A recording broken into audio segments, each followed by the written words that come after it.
Analizom svih ovih dokumenata jasno je da je na Kozari ukupno zarobljeno 7.938 partizana i prihvaćeno 14.753 civila.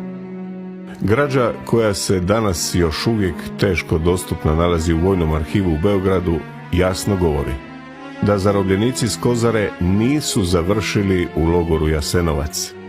Odvedeni su dalje u centralni logor na području tadašnje Jugoslavije, u logor Sajmište kod Beograda.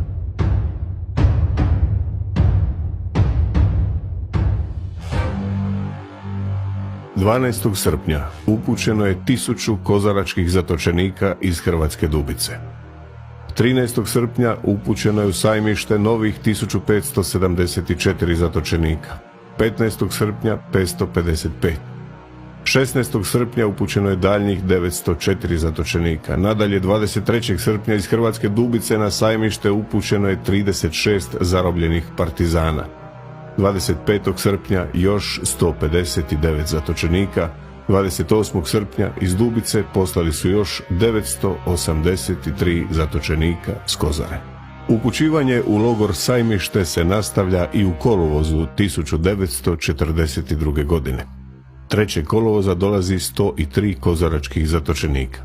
5. kolovoza upućeno je 256 zatočenika. 6. kolovoza još 117. No, dolazak zatočenika se i dalje nastavlja. Uz akciju Šamarica koncem kolovoza 1942. godine u izvješću se jasno navodi da je iz zarobljeničkih logora 107 zatvorenika upućeno u Zemun. Logor Sajmište bio je funkcionalno povezan s logorima NDH. Iz Jasenovca voze zarobljene i prije i poslije operacije Kozara. 5. svibnja 1942. godine 900 je radno sposobnih zatočenika iz Jasenovca upućeno vlakom u logor Sajmište.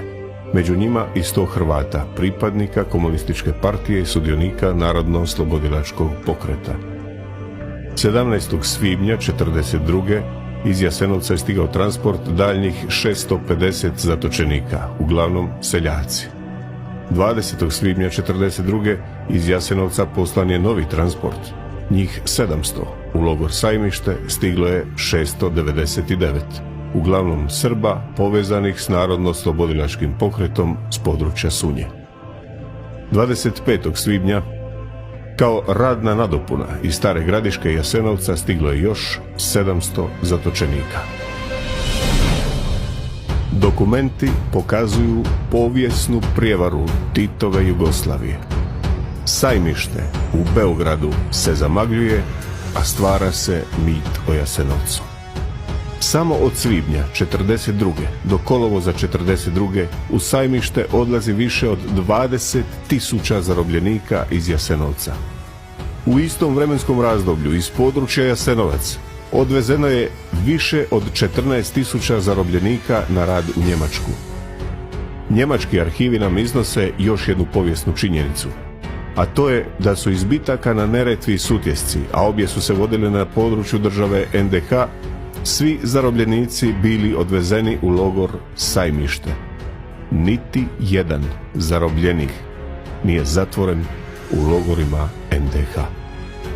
Ni u Sajmištu nije napravljen popis žrtava, no nekoliko spiskova zatočenika Sajmišta koji su dostupni jasno govori da su pojedinci koje Spomen park Jasenovac ima u svojem popisu žrtava stradali u Sajmištu. O tome svjedoči uvjerljiva usporedba spiskova sa Sajmišta i Jasenovca, o čemu je svaki komentar suvišan.